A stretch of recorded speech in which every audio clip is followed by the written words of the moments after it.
In my last video, I showed how I use this tool to speed up my prompting process. And to be honest, I was gatekeeping this for a really long time. It's been my personal secret weapon, and I haven't seen anybody else do this. ShotDeck is a reference library that has shots from all kinds of films, TV shows, music videos, and not only does it have amazing high quality stills, but it has all of this amazing information that's highly specific, explaining exactly how they shot it, what type of lens, shot type, frame size, with tags that basically build out your prompt.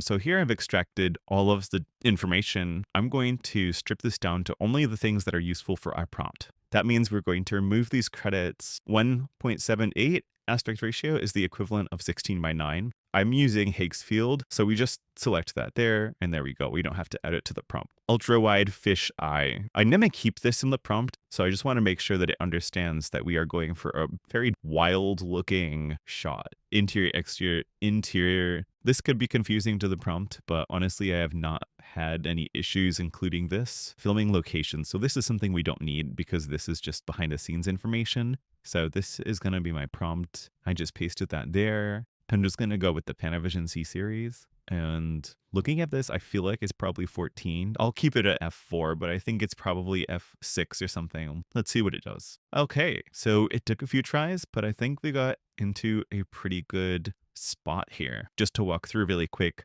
this was the first one that iterated just based on the prompt that we started with in the beginning. And you can see that it's going with a really like stereotypical investigator detective character. It didn't quite understand the direct overhead look, so I had to push it further. You can see clean single high angle overhead. I changed it to clean single directly overhead. And then I had to add she's looking directly up. As soon as I put directly in the prompt, we were getting closer to what we needed. I had to add into the prompt that it's a small bathroom. I also added into the prompt that she's adjusting her sunglasses so that we get a little bit closer to the position she's in here. One thing that was really important was like this where we can see some of the environment on the bottom of frame. It was really resisting that because it's such an unusual angle. Then we also have wild cards. I don't know what happened here. It's so confused. And then at this prompt, all I did was write sideways and it made her sideways. Interestingly enough, when I ran the same exact prompt, it gave me this, which is absolutely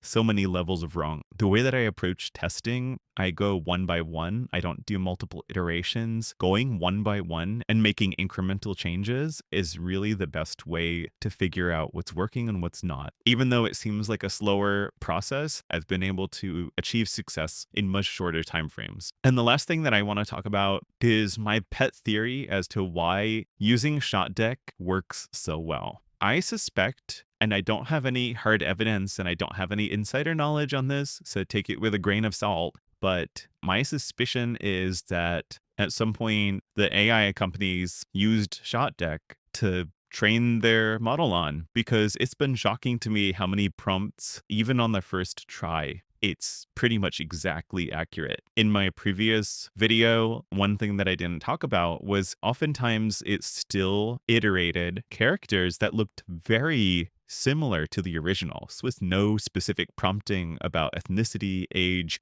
gender, or any of that. Again, grain of salt. I'll put a link to ShotDeck in the description. If you use this approach, let me know how it goes.